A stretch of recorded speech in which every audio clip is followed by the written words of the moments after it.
Hey guys, how's it going? Welcome back to the shop. Well, today we're going to talk to you about polishing metals. One particular one that we're going to show you is brass. But there's a lot of different ways to polish metals. You can use sandpaper, many different grits going from whatever grit you want to start at, right up to 3000 or whatever the highest grit is that they make. You can use Scotch-Brite with sandpaper, without. You can even use a sheet of paper for polishing with. Just depends on what stage you're already at, whether or not you use a sheet of paper. And I've done it. You know, I've gone right up to 1500 grit, and then I didn't have anything higher on hand, so I went to a sheet of paper. And I've tried doing it dry, I've tried doing it wet, and it does turn out better wet, but not with water, but with oil. Because the oil doesn't destroy the paper like water would really fast. So there's a lot of different ways and techniques to doing that. So what we're going to show you a little bit today is one way in which, for the kind of work I do, which is on my machines, is mostly for air guns, for the most part, for pellet guns. And I make back caps, power adjusters, trigger shoes, I make barrel bands, and I make muzzle brakes. And what I'm working on today is actually a muzzle brake for a customer, and then I'll be moving on to his barrel band next. So what I want to show you here is a couple of little things here. And let's start with this piece of brass here. Now, you can see I've already taken some of the skin coloring off, and you can tell the difference here. Now, we'll put this in the lathe and we'll put it around so that we can take some off here. Just show you, just with using Scotch-Brite alone on a nice smooth surface is like. We're going to use this at 1620 RPM. And we're just touching the metal. That's it. Just touching it, rubbing back and forth very fast.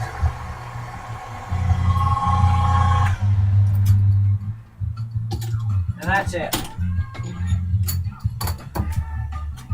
So now you've got a nice shiny surface. And it leaves kind of like almost like a brush look behind. Now you can achieve the same thing with sandpaper, with finer grits of sandpaper. Now I'll just move over to another piece of brass here, because I'm actually going to be using that one for a project. And we're just going to take some 600 grit sandpaper to this, same speed, 1620 RPM. And we're just barely touching the brass, just barely.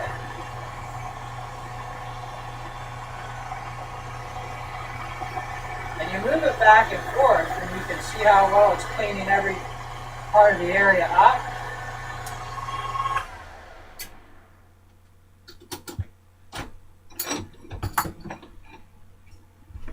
And just with 600, it does almost a similar effect to the Scotch-Brite.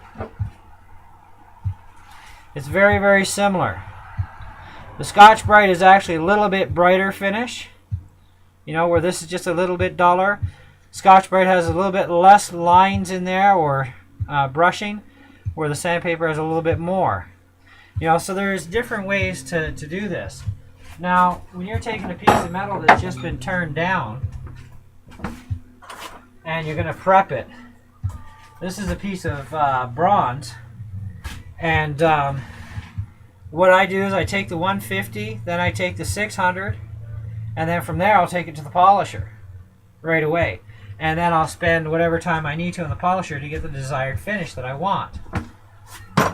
Now, right off of a straight cut, like this is off that muzzle brake, so I had to cut an inch off, you can feel the lines, and you can actually almost see them.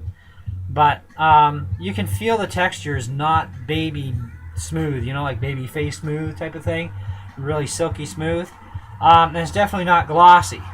So you want to be able to get that. So this is where you take the 150, then the 600, and then over to the buffer. And after, well, I'm on 5 hours now, but after about 5 hours, you start to get a really beautiful finish on this. This is looking really nice. I got maybe another half an hour to an hour at the most. Now, when I start talking times like this, not all that time is spent buffing. About every 4 rounds around the perimeter or diameter, I'll actually stop and I will let the metal cool down, because once it gets beyond room temperature, I stop. You know, and I'll check it, I'll feel it. Oh, that's getting a little warm. I quit. Now, I do this a lot more frequently with brass, bronze, and aluminum and other soft materials than I would with, for instance, steels and stainless steels and you know, those other more furious type metals, because they can take a little bit extra heat before anything bad is going to occur. Whereas brass, bronze, aluminum, and soft metals, they won't take as much before you can start to actually misshape things in your piece. It doesn't take as much heat to do that. So I stop often, let it cool down for 15 minutes. Well, you know, I'll go have, you know, something to drink and a smoke break, you know, type of thing, because I'm a smoker. And then I'll go right back to it, and I'll go another few rounds, and I'll check the temperature, another few rounds if I can get away with it. And again, break again, and stop. And because once you start to heat that metal up too much, it's going to start deforming really quickly on you, and you're going to screw up your piece. And I found this happen to me when I first started learning about how to do proper buffing and stuff. And I was wondering why my projects kept getting screwed up, and I kept doling out more cash for more materials to make more pieces. And this is what happens. So, you know, I thought I'd share my experiences with you guys on this. And the other important thing is when you're buffing, even the sanding process, just let it touch. You know, just to let it touch, because you don't want to make new shapes in there. But when you first come off of your lathe, after you've done your couple of grits, and you're going to buff, what I do is a sine action back and forth, and I rotate back and forth and do a sine action for the first little bit, and I'll do about a grand total of an actual hour of that. When you calculate the time, it's an actual hour I do that of, to get the rest of that coarseness down and to start smoothing it up. Then I'm ready for the final buffing work. And then what I'll do is I'm running at 2100 RPM, and I just barely, same thing, let it touch, but I go from back to front, okay, because your drill chuck is spinning this way, okay, so it's most friction is going to be coming from back to front. So you're going to want to go like this and just barely let it touch. Couple passes, turn, couple passes, turn, couple passes, turn, and your rotation is usually about a 1/16 of an inch, no more than an 1/8 of an inch, because you don't have a lot of surface coverage as it is. It's surprising, but you really don't. So by going a 1/16 or an 1/8 of an inch little turn at a time is also going to go over part of that same spot you just finished. It's going to give it a little bit of extra, and it's going to bring down the new meat, and it's going to make it more uniform all the way around the diameter of your piece or the surface of your piece when you start doing it that way. Now, some objects are really small. You can't hold them in an arbor like that. You can be in a muzzle brake. You may have to make a holding device for the piece that you're going to buff up so that it doesn't go flying on you, because, you know, if you catch it, boom, it flies. You know, if you're holding too light and you're just one little second of losing focus, boom, it shoots across the room. It can wreck your piece too, depending on what it hits. You know, and that's going to suck and you're starting over. So you got to really focus and really pay attention when you're working around machines, period. But even more so too when you're buffing, you've got to really pay attention to that buffing that's going on, so that you know how your surface is coming out as you're going along. Now, as you're buffing a piece like this, partway into it, you're going to say, well, it looks like most of the lines are gone. And so wash it up. Take in the house, hottest water that you can take on your skin without burning yourself, because you don't want to burn yourself, but hot water and a lot of dish soap. You know, and I use antibacterial sunlight. You use any brand you want as long as it's liquid dish soap for doing your dishes with. But pour a lot of that soap on there and rub it gently in your hands like this, as if you're washing your own hands. And do that with the piece. And if you have polishing compound, which you will, you'll have little pieces of polishing compound on that piece.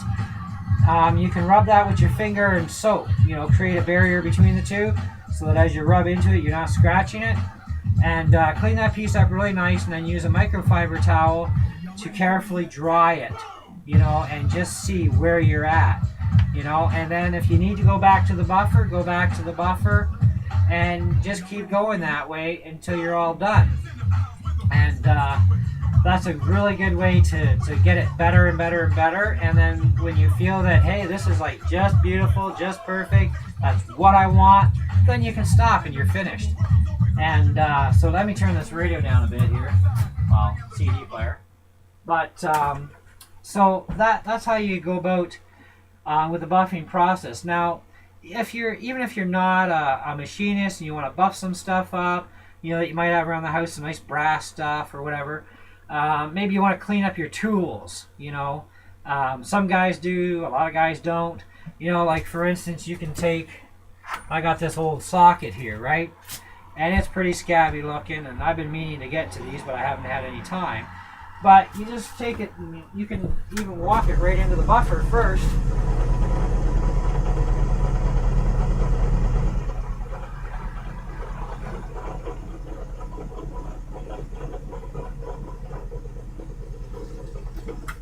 Well, now that looks too good.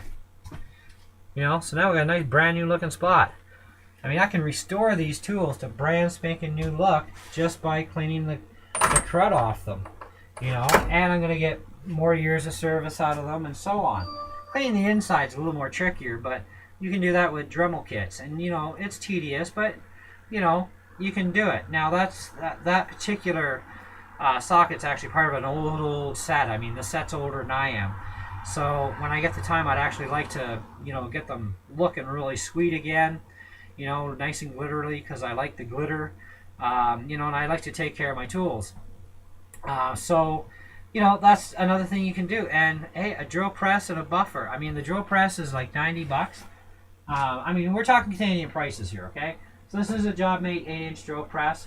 It was $90, and then you got $5 for the buffing pad over at Home Hardware, and another $7, and you get this tube of Simona polishing compound that's designed to work with all materials, including precious metals. And it puts a high gloss finish on it. It says for high gloss polishing for all materials, including precious metals. So it's a generalized standard stick, which is, I've actually found I like it better than the brown stick that's actually designed for brass. This gives a much nicer finish in the end, and I really like it, so I use it a lot. But again, it's important to watch those heat levels, watch the heats, and let it cool down for 15 minutes at a crack. It may only take 10 minutes to cool down, but give it 15. Give it that extra little bit of time, and then go back to it, and just take your time with it, and you'll do a beautiful job. In the end, it'll turn out just awesome. Now, if you're not going for that look, and like I said, you're going for, like the sanded look and, some brush look in there, like a dulled out, brushed on look, you can do that with sandpaper and Scotch-Brite pad. Not a problem. And there's other ways you can hand rub finishes in too, which is very tedious, but sometimes, you got a big, huge item. Like, we have a couple of brass items that are like, for putting flowers in, I guess. I don't know. We don't use them for that, but they're actually getting that tarnish look on them, because they're old. And so to shine them up, I can do them up on this machine. But whatever can't fit on this machine to buff, then I'm going to have to do it by hand, which means I need a better polishing compound that can strip quickly, which would be Brassol, and I can use that. And that will actually take an already buffed finish from the factory and put it back to that factory finish. Whereas going this way, you're going the opposite way. You're trying to make that finish buffed and glossy. So, little different process involved, different way of doing it. But there are many different ways to buff stuff. There's many different reasons why people want to buff stuff. Even restoration, like I said, with old tools, like This is actually one of my air hammer chisels, and I mean, it's been beat up, dragged across the ground, and you know, I mean, even it's pretty dull at the back. Like, look at that, you know, and just a simple, you know, all I got to do is go to the buffer straight.